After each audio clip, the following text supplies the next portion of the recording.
live stream, but really good to have you. As you can see, I'm wearing my newly minted Fernandez jersey. I just came from a nice uh, stay vacay in Brazil. Really almost come back. Uh, Glad to be back. So wanted to thank everybody for giving them boys watch footy a listen. Wash, he's here with us today. How you doing, buddy? Man, it's good to see you. Welcome back from the beautiful land of Brazil. I'm well, man. I'm well. Been traveling, about to hit the road again to, hop down over to Kenya. Just been busy on this side, man. A lot's been going on. So, just been trying to, manage Yeah, with the season and everything else we got. yeah, a lot of energy and excitement with the Premier League season. Everybody ramping up towards the World Cup very soon. We're in March, people. Who knew this year is starting to fly by quick. So yeah, want to thank everybody again giving us a listen. Please give us a like, share, subscribe, do all the algorithm things. Algorithm. That's what matters. The YouTube overlords don't give us any love unless you help us out and help you out. You all have done. So I want to thank you all. But yeah, we'll jump right into it. All right, watch. We the last So much. so much. The last Premier League match of the weekend was Arsenal versus Chelsea. Mm. We saw some tomfoolery. We saw a red card. We saw only corners being scored in that 2-1 win for Arsenal. Yep. So, Waj, would love to hear your thoughts now that Arsenal has defeated Chelsea 3 out of the 4 times that they faced each other this year. What do you think Yo. about that match? And where do you see Arsenal moving forward in this week after that match? It was a tough match, It was grimy. I think it was quite poetic that Arsenal scored all three goals. One was an own goal by Capier, but Yeah. all three goals were done by us, all the set pieces. They call it set piece FC for a reason, and even when we're doing them against ourselves, I guess we can still perform. Sometimes So, own goal just messes us up too. So, own goal come out of nowhere, man. Own goal is the secret sauce. oh It's the yeah. secret player. You don't even know when own goal is going to show up. But that red card by what's his face by Neto. The fact that the first one was for dissent, and then there's several cases of dissent, including Caicedo, just acting a fool. I think a lot of them. It was a very emotional game. Of course, their manager Rossini, he's now lost to us 3 times. He's the only twice now um, in the Premier League. We are the only team. Premier League. Sorry. That was his first loss in the Premier League. Yes, that was the first time in the Premier League. Yes, you are so correct. Twice with us for the cup. Yeah, one for the cup. So sorry, Actually, two fans. for the cup. Two for the Two for cup. the cup. Yes. And he lost to us just this No, most recent yeah. time. So 3 times. Former manager lost drew the other one earlier this year. True. So we are now their curse, and I'm glad to be the team that's cursing another one, especially with what Chelsea's going to. I think that the manager had another tough day going against Arteta, and that's just going to become a thing now if he stays on. But for Arteta, yeah, I think, listen, it was a hard one match. The fact that our defenders were the ones who actually, brought it home for us, not only by defending, but also by scoring both goals. Actually, all 3 goals. Yeah. And of course, Raya's performance, I think that's what was the standout of the whole match. I think that's what we can truly take back. That man is a machine. And even at his height, he just jumped around like a damn cricket. That man is ridiculous. What did you take? So it's a tale of good and bad for me. It's amazing always getting 3 points. My issue is Chelsea, even though they lost that match, they lost it in a way where it really gave us a little bit more to think about as an Arsenal fan. Chelsea got more dominant when they went down to 10 men. I'm still trying to Yep. figure that out as we are a possession based team, and somehow we could not get the ball from a squad that only had 10 people playing. We made it a little bit too nervy, especially in the end. That The last cross, 3 minutes. Yeah. Yeah, that cross that ended up turning into a shot for Garnacho. That was an interesting one. You had the offsides by João Pedro, which Liam Delap actually got it into the back of the net, but because of how offsides Pedro was on the lead up to that, we got saved there. Just some other small niggling things like we saw Declan Rice had to come off. I don't know if it's a big Yep. injury, but he's still injured. Like Zubamendi, I don't know what's going on with his back passing back to the goalkeeper. It's always so errant. I just don't get it. So yeah, it's something weird to really think about. You know? Yeah, I mean, every I feel like Zubamendi's now doing this almost every match where Yeah. he's doing at least one back pass, and it causes complete chaos. Um, if if the Chelsea goalkeeper, if Sanchez Yeah. wasn't so abysmal in yesterday's match, especially particularly in the first half, Yeah. then I don't think Zubamendi and Ryan would have gotten in so much shit, Yeah. which is just something to be said. But yeah, I mean, like you said, I mean, we did a low block in the last 10 minutes against a team that was dogged to get the draw. Yeah. And the fact that we almost let them have it is just so telling of what how quickly Arsenal can collapse in these pivotal moments. Yeah. And I think the biggest thing to me was it still comes back to Gyökeres. We just this man. First off, there's the connection between the midfielders and Saka and Martinelli or Trossard or Odegaard. It's just not there yet. We're Yep. just not seeing him able to get those balls and to score goals in the way he needs to do it. And that I think is still just so telling in a match like this when, like you said, Chelsea was so much more dominant. And anytime they got the ball for those few seconds, because we were defensively just getting all the interceptions, we were getting everything. But anytime they got the ball, they would rush on us, and those are the situations where we need Gyökeres to be clinical and finish them. He had so many opportunities, and they had so few. And when they did have them, they really did take them. Honestly, in that sense, they were definitely more dominant, especially in the second half. Yeah, second half, I was getting very worried. They were growing into the match before that red card. I mean, their wings aren't really giving them much, which is really rough when a squad spends $2.5 billion. I mean, billion pounds to actually create a squad and Gittins. You have Gittins, you have Neto, you have Garnacho, you have the Brazilian wonderkid Esteval. Their wings just aren't really giving it this year. And Cole Palmer, the person that you look at in these moments to like lift you up, he's super off form. I don't know if he's still injured and still trying to get back, and maybe on too quickly, but it's not really looking right for him all the time. He had that first half hat trick against Wolves, but those are all penalties. He's very cold, very chilly on those penalties, but in big moments, this is another time where you're just looking at a Chelsea match and you're just like, Cole, what are we doing here? So, hey, we got the 3 points. I'm very happy about what I saw. Like in that sense, we were able to hang on. Saliba got his first goal of the season. Timber was able to stand up, get that goal winner. Yeah, we'll see this week against who we have. Brighton. We have Brighton. Yeah. Brighton coming up next. Yeah. Brighton now. It's ironic because now Welbeck is on amazing form. Arguably some of the best form of his whole career right now, especially at his age. Yeah. And I want all of us to just take a second and just think about what Welbeck could do if he's on form against us. I hope that that it's a great match and he has a great match, but obviously, it's going to be Arsenal for the win. But we don't have a great time at Brighton. We historically do not do well at Brighton.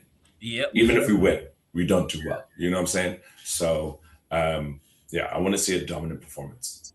No, it would be nice to see a dominant performance, especially because Brighton they're still teetering. They're pretty much safe, but they had a really bad patch of form this season. So yeah, we'll see. They just got a 2-1 win over Nottingham Forest, who's in a a relegation fight right now. So yeah, we'll see Mhm. what happens.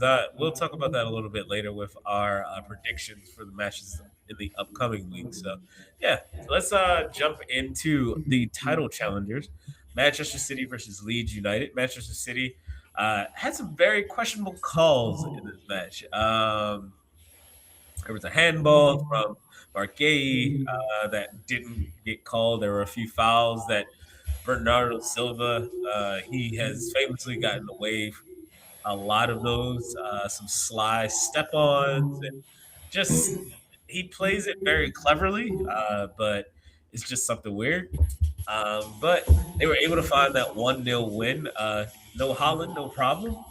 They had Antoine Semenyo. Holland has famously said that Semenyo is trying to get that goal record, and Holland's out. Semenyo steps up and scores. Ryan Shirky, amazing cross for the assist.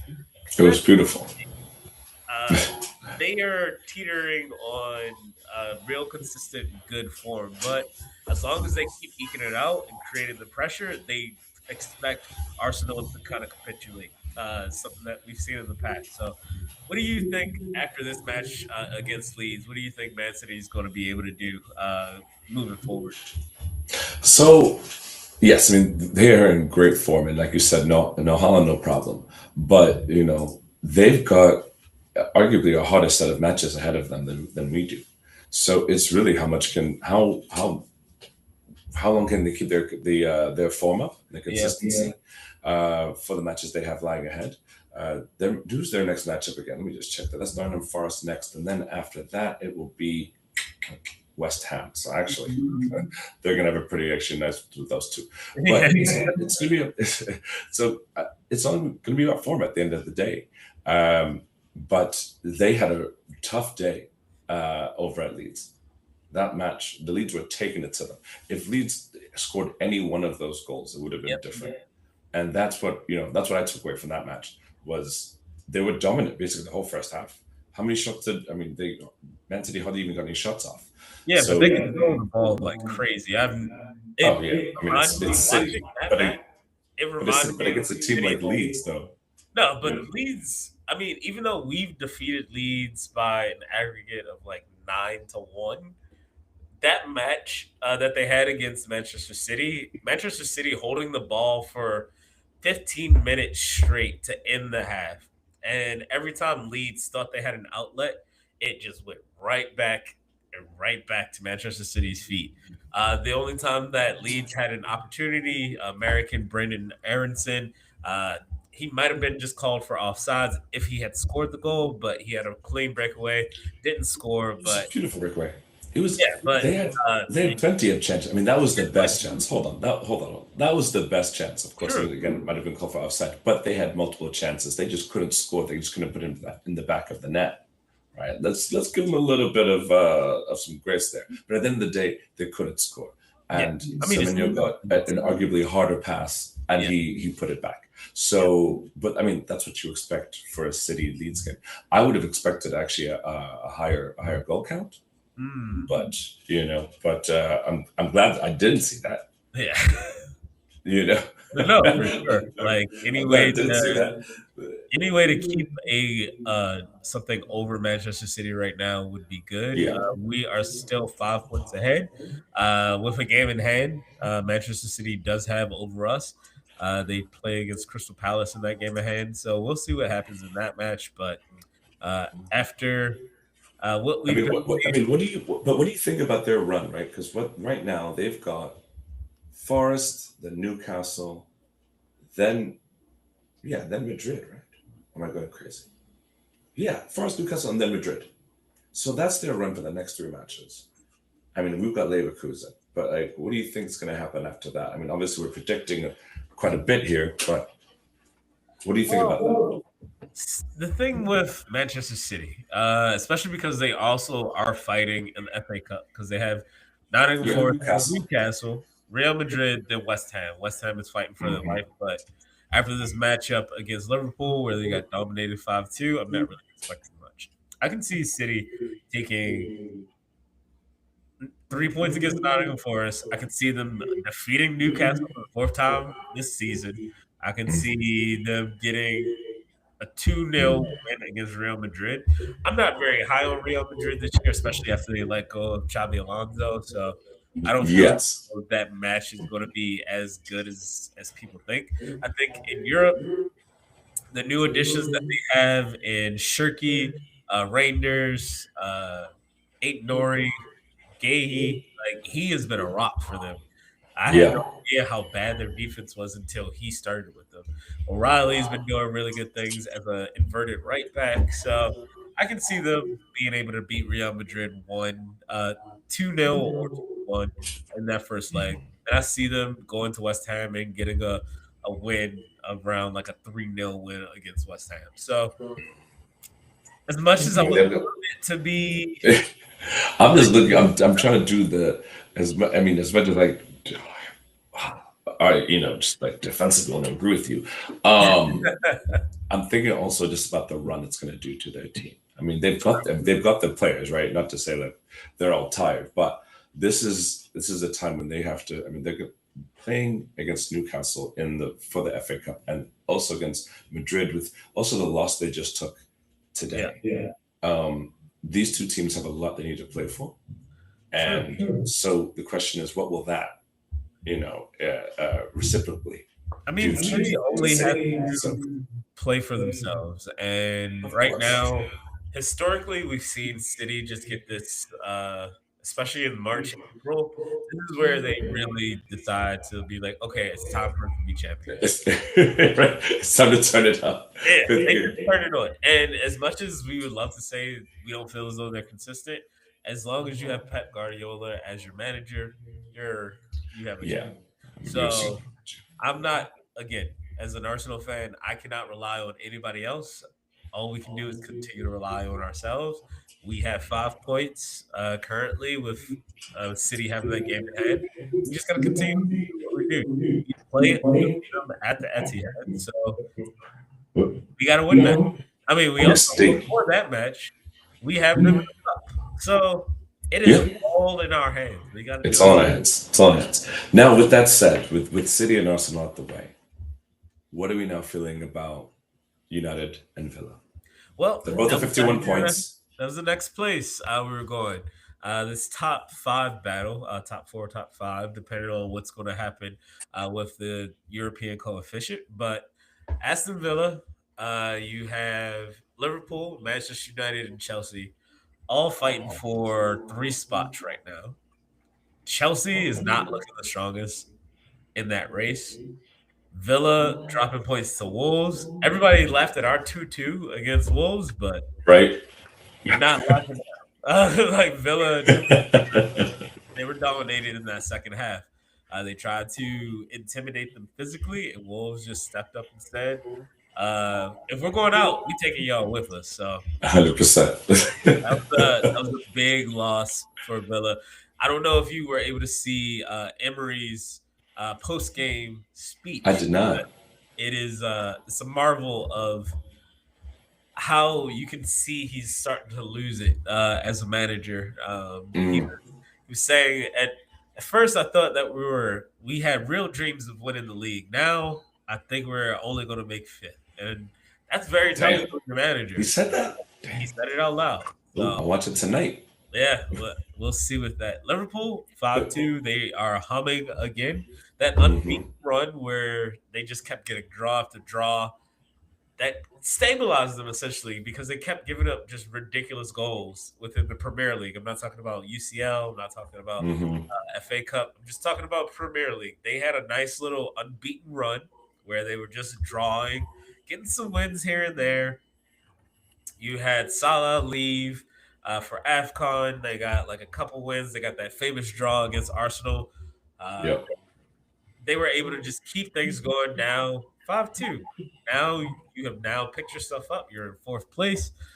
Oh, well, fourth or fifth. Let me actually. No, they're fifth. Yeah, They're fifth and 48. yeah. But they are right there. I mean, it's both Villa and United getting saved by the referees. I don't Crystal Palace. I don't think that was a red card offense. I definitely think it was a foul, but a red card I think was way too harsh. even if he was the last man in that situation, if you're getting both the penalty, I thought the rule was you get the penalty and a yellow card, not Right. full red. But that's the letter of the law. TC's not here to dispute that, so it is what it Okay, can the fans not tell? He's is. not here. We miss you, Tease. Again, I mean, look at the run of matches. Man, you also have got Newcastle next, followed by Like a strong team right now. no, but it's Newcastle first, and then followed by Villa. And yes, you're right. Newcastle's not looking strong. I mean, they're 13th, but 10 once wins, they lost the 12 second, losses. And their big striker cost does not look like a very good buy right now. He's taking a very long time to get acclimated as a striker in the Premier League. He has some very good goals, but right now he's been playing as an 8. He's been playing like Joelinton, where he's just moving back into the midfield. So I don't know what's going on with Eddie Howe. I don't know what his mindset's been, but as an English mm, manager, everybody really has praise for him. He's done a great job as Newcastle's manager, but I don't know what's going on with Newcastle right now. City, I think, just their superpower and just said, "Yeah, you got to go now." It was fun to have you in this top 4, top 5. I think it's time for you to dip. right. I mean, let's see what they can pull from 13th. Yeah, But to your point, I mean, Man United are humming. I called it months ago. I said that Villa were going to start collapsing around the springtime, and here it's coming. So I think this is that period when we're going to uh, see Emery prove right. Villa's going to dip, yeah. and if Chelsea can pull it out of their ass, they can make top four. But I mean, I see it being Liverpool. I mean, United, like you said, they're being saved by shit, but also they're humming pretty well too. Yeah, So they have less games than a lot of the rest of us. you only So got one match per week.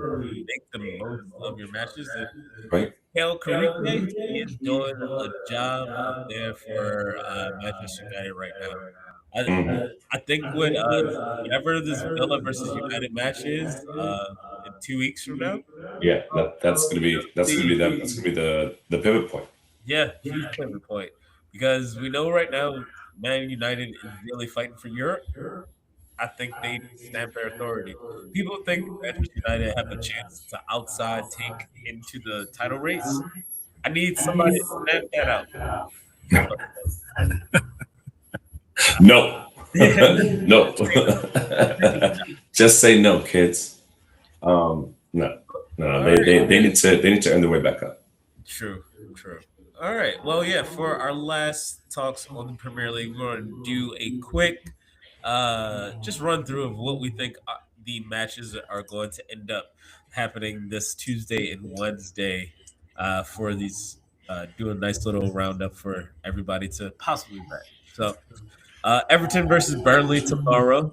Everton got a nice win this week over Newcastle 3-2. So, what do you think that match is going to be? Real quick.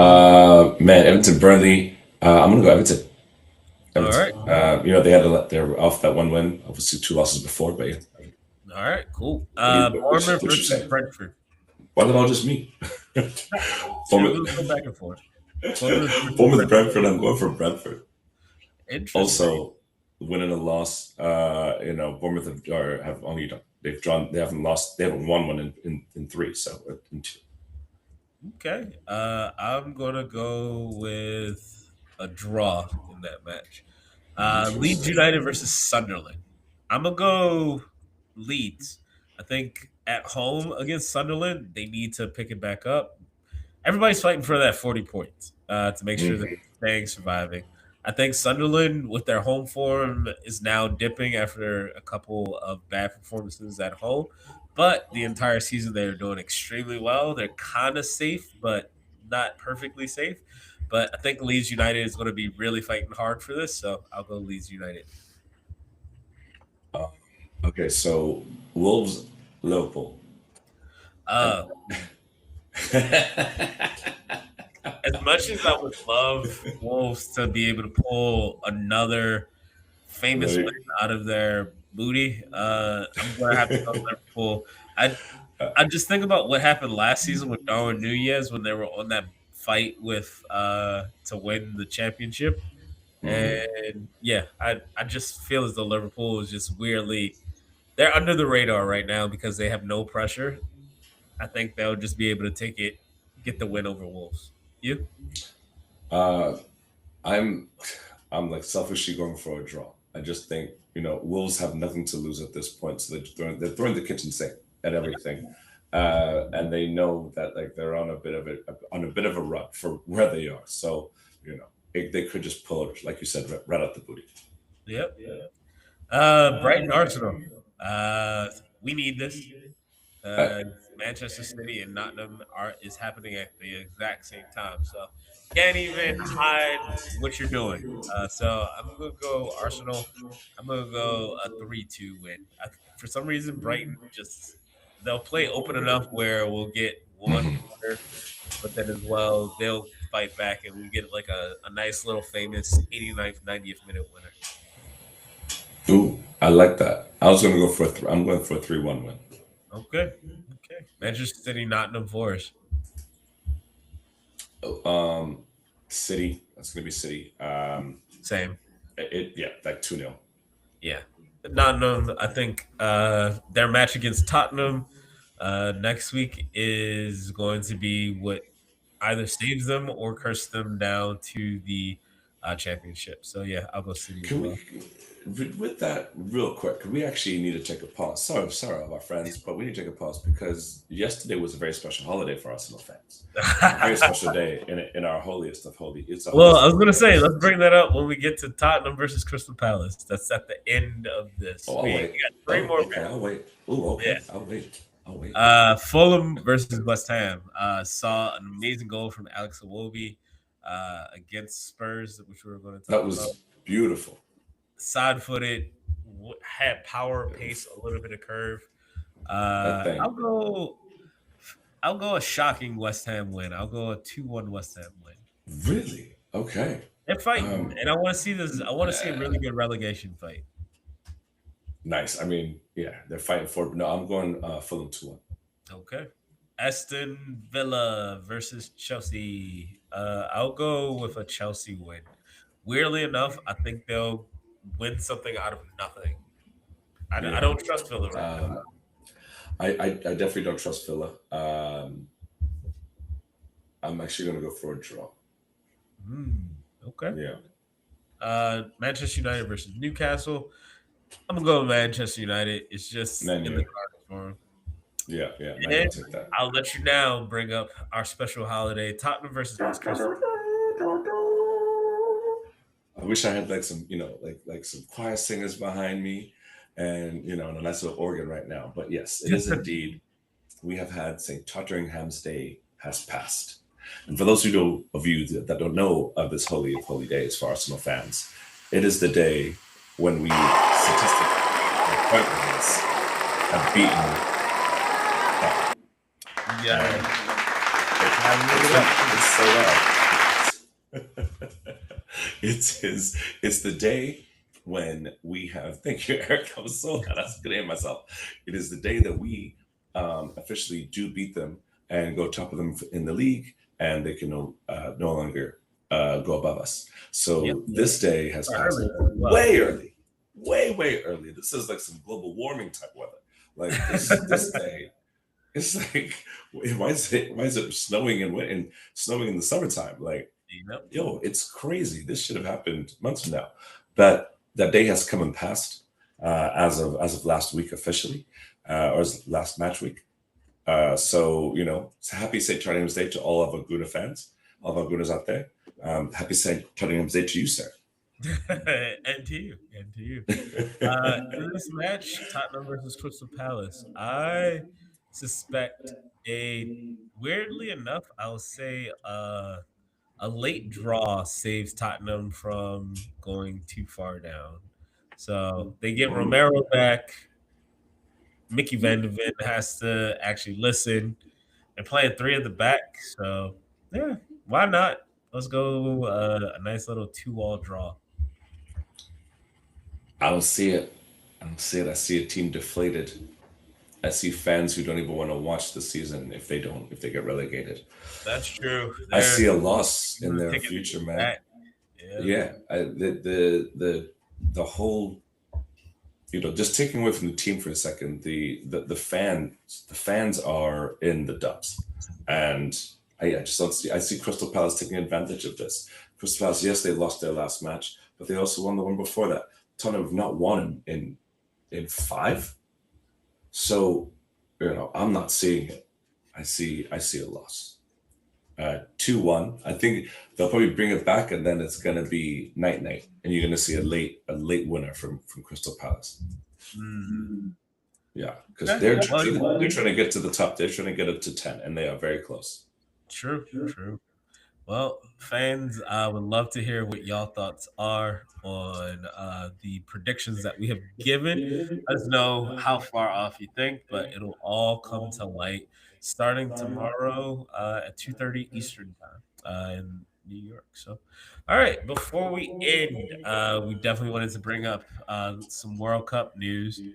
Iran's soccer federation says World Cup participation is in doubt.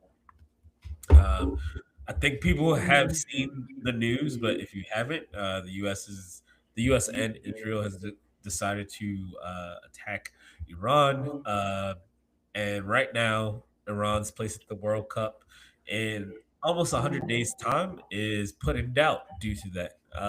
They're due to play their three group stage matches in the U.S., two in California, one in Seattle, in June 15th through the 26th. They were the second seeded team in the Asian League, well, the Asian country conference, where they were able to make it through as a seeded team. But due to the real world actions that are taking place between the U.S. and Israel since Saturday, Iran believes that their place is in doubt. It's really tough for us to even discuss more about it. Wanted to bring this up to attention just because real world has real effects on what's going on within the sport that we love. So, Waj, anything you got to say on this? Yeah, I mean, obviously the geopolitics coming into sports is always a reality that we face in the game. It's a sad reality, but like you said, it's the real world. There's no modern precedent for this. I believe the last time something like this happened was post World War II. So in the 1950 World Cup, after a team pulling up after being qualified. So it's definitely it's sad. It's a shame. It's but it's also the reality of what we're facing right now, or what Iran is facing. But what fans from around the world are have been hoping to see, to represent, to support their countries regardless of any political affiliations and things like that. So yeah, it's sad, but what the repercussions are of that is going to be interesting, because now what happens to that spot? That's the question That's also that FIFA has to answer. Does the second place team now come in 100 days out? How does this work? And if the team does come in, because of course FIFA did guarantee, and the American government did guarantee, that players could come and play for their countries regardless of politics and world politics. So will that be reneged on? That's the other question we have to ask. very So much. it's a very it's where I think FIFA, the world, the countries involved are all in a bit of a quagmire about the people's game. Yeah, yeah. I mean, on one hand, you had Iranian soccer officials who denied visas to enter the U.S. during the draw. So when we first had the draw that happened to actually place the teams that Iran is about to play against, they were already scheduled to play against New Zealand, Belgium, and Egypt. And right now, at that time, they couldn't even make it into the country for those visas. So it was already a weird situation. But now it's kind of just been exacerbated with these attacks. So FIFA does have a few regulations that could happen. FIFA has like one scenario where Iran they decide to withdraw, instead of being excluded. It's their Article 6.7. FIFA shall decide on the matter at its sole discretion and take whatever action is deemed necessary. FIFA may decide to replace the participating member association in question for another association. So anything is possible.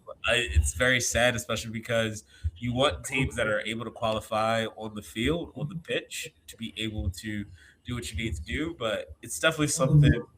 Geopolitics, our real world, having an effect on a game is always tough, especially because this game is so inclusive to so many. So it's very sad that this is kind of made it to this point. So. Yes, indeed. But the time will tell what's going to happen. Like you said, the World Cup is very close, and the people's game, waits for nobody. So, hopefully, uh, everything will go well for the players, for the fans. I think that's the most important thing, right? And that the politics stays out of it. But like you said in the beginning, this is the real world. Yeah. All right. Crazy dire note to end on, but really glad that everybody was able to come on and be able to talk on this. Thank you again for our listeners, our live listeners as well. Appreciate y'all. Yeah, always appreciate hearing from you. Them boys watch footy.